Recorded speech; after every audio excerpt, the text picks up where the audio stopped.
In the blazing summer of 1943, the titanic Battle of Kursk reached its bloody peak. Across the vast wheat fields of southern Russia, the German offensive, Operation Citadel, was grinding to a halt. In the south, elements of the Leibstandarte SS Adolf Hitler Division, supported by Tiger I tanks of the 13th Company under Michael Wittmann, were ordered to capture and hold the vital crossing, the Psel River bridge at Storojevoe. It was the only reliable route for supplies and reinforcements pushing toward Prokhorovka. Soviet forces from the 69th Army prepared to strike. Through the smoke and the shimmer of the steppe, T-34s and infantry advanced through the villages and open ground, determined to seize the bridge and cut off the German thrust once and for all.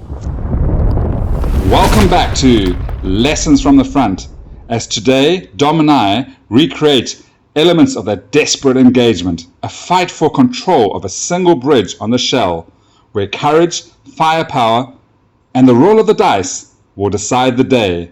This is the Psel River bridge at Storojevoe, Wittmann's counterattack. Leading the assault across the Psel River, my Soviet force was built around 2 platoons. An armoured platoon that you can see in the top left corner that had a T-34-85, a ZiS-30 self-propelled gun, and a T-26 flame-throwing tank. Backing them up, I had a rifle platoon that had 2 veteran scout squads that had infiltration, 2 regular LMG squads, and a host of support teams.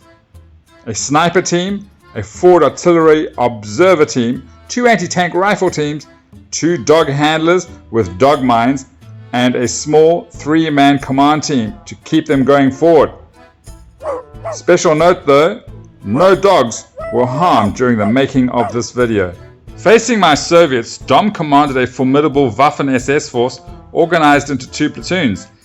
His armored platoon was anchored by 2 Tiger tanks. One of them, the command vehicle, had the Tiger Ace rule and was veteran. Supporting them were 2 SD KFZ 251 half-tracks. Sadly, Dom had left his beautifully painted models at home, but you can see them in an earlier video on this channel. For today's game, my undercoated 250 stood in as a sorry proxy. Dom's rifle platoon was rated regular, built around a 3-man command team, 2 MG42 rifle squads, and a smaller supporting rifle section, all advancing to secure the bridge and hold the far bank of the Psel River. Our battlefield was set on a standard 6x4 foot table, divided in 2 by the slow winding waters of the Psel River. In the center stood a single battered bridge, the prize both sides would fight for. On my side of the table, the buildings represented the shattered village of Storojevoe, its burnt out houses offering what little cover my Soviets could find. We did place a few wooded areas on the table, but there were large areas of the board left open, wide fields of fire, evoking the vast Russian steppe. We rolled for the mission and found ourselves playing from opposite quarters. I chose a sector with the village, fearing his tigers and hoping the village would give me cover from his big guns. For victory, we agreed on a simple but brutal condition to win. One side had to control both sides of the bridge with no enemy troops within 3 inches of either approach. A clear bridge meant total control and total victory. With the field set and the objectives clear, the battle for the Psel River bridge at Storojevoe was about to begin.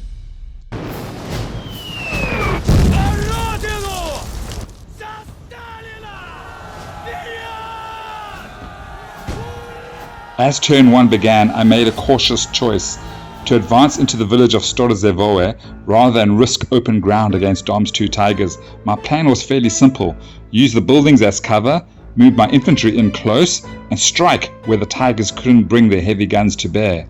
Expecting Dom to drive his armor straight down the center toward the bridge, I deployed my sniper in the wheat fields far to the left, ready to pin any German squads that pushed too far forward.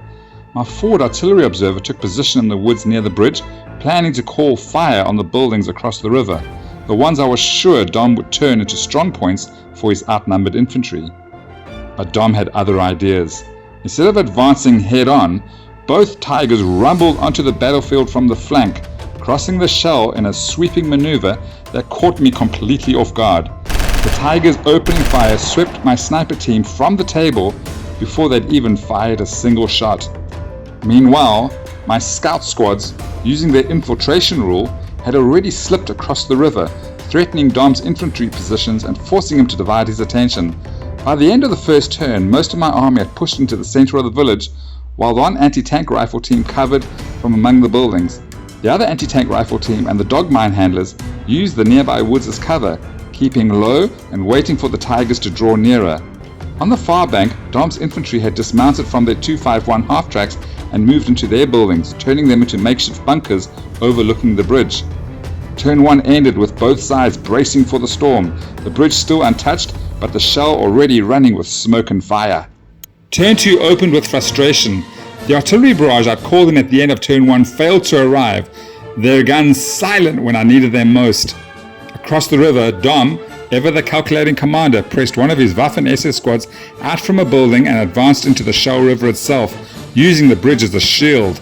I quickly reacted. One of my infantry squads sprinted from the village towards the crossing, while my T-26 flamethrower tank rumbled forward, ready to turn the river into a cauldron. But fate had other plans. The flamethrower roared and then sputtered out. A roll of 1. No flame, no glory, just smoke and disbelief. Trying to recover, my T-34-85 and ZiS-33 self-propelled guns swung into firing positions, targeting Dom's troops in the far buildings. The shells crashed home, but incredibly, not a single casualty was caused.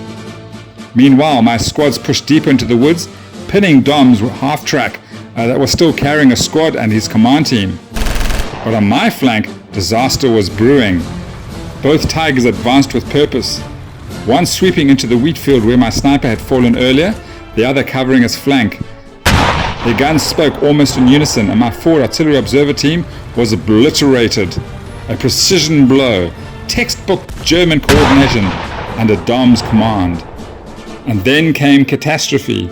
In desperation, my dog handlers released their mine-laden dogs, setting them racing towards the command Tiger tank. But instead of diving beneath the enemy tank, the terrified animals veered off, another roll of 1, straight towards my own lines, and one bolted under my T-26 flamethrower tank, detonating its charge in spectacular explosion, a grim testament to the chaos of war. Turn 3 opened with chaos from the skies. Though my forward artillery observer team had been wiped out in the previous turn, their final coordinates reached the guns and the delayed artillery barrage finally arrived. With massed artilleries in effect, the Soviet barrage blanketed a full 12 inches of the battlefield, shaking friend and foe alike. One of my own scout squads and the infantry squad at the bridge were caught in the storm of shells, but miraculously, casualties were light. Only Dom's Waffen SS squad in the Psel River took real punishment, suffering 3 pins. Cool under pressure, Dom used the turn to rally his men, bringing them back to fighting order. Meanwhile, Dom's other infantry squad, pinned and pounded by my T-34-85's fire, broke from their buildings, sprinting across the road to safe cover on the far side. Sensing the moment to strike, I pushed my Soviet infantry forward. One squad rushed the bridge, using the burning wreck of the T-26 as cover, while the T-34-85 forded the river, its tracks churning up mud and spray as it joined the fight on the far bank. At the same time, my ZiS-30 self-propelled gun positioned to cover the open ground behind the bridge, lining up its gun towards a sector where I expected the Tigers to reappear from their circling movement around the woods. The Tigers were relentless in their advance. Both moved forward again, their engines growling, their guns scanning for targets. One swung around the woods, catching my anti-tank rifle team before they could slip through for a flank shot. A single round ended their ambush before it began. For them, the war was over. Turn 4 exploded into brutal, close-quarter fighting. My Soviet infantry surged forward, storming the approaches to the bridge in a coordinated assault. Automatic fire echoed across the river as 2 of Dom's Waffen SS squads were cut down at point-blank range, a storm of lead and grenades sweeping them aside. On the far bank, my veteran scout squad, supported by the T-34-85, secured the approach to the bridge. Both ends of the crossing were now in Soviet hands. The bridge itself still unoccupied, but its approach firmly held. But Dom wasn't finished. One Tiger pressed through the woods, its massive hull crushing branches underfoot, while Wittmann's command Tiger swung towards the main road, its guns scanning for targets. That's when my golden opportunity came.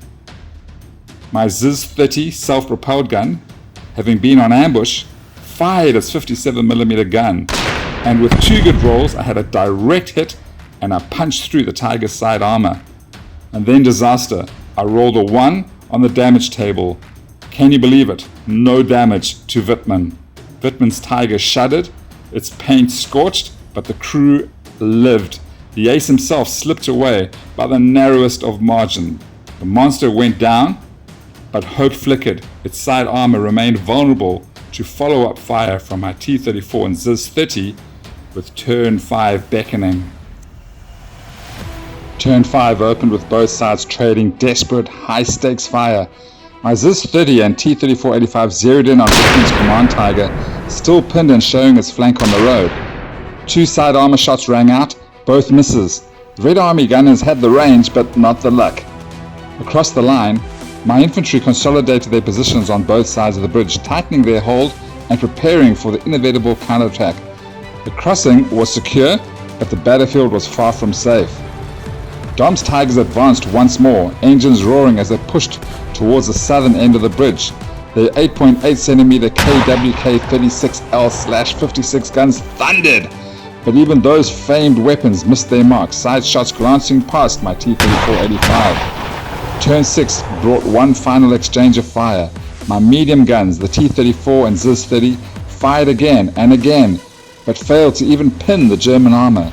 Then, with deliberate precision, Wittmann's Tiger rolled forward, its shadow falling across the bridge, ensuring the crossing remained contested.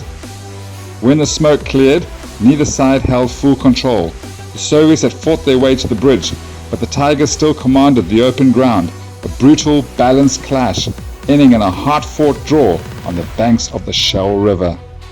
And so, the battle for the bridge over the Psel River ends in stalemate. The Soviets held firm on both banks, but the Tigers of the Waffen-SS refused to yield.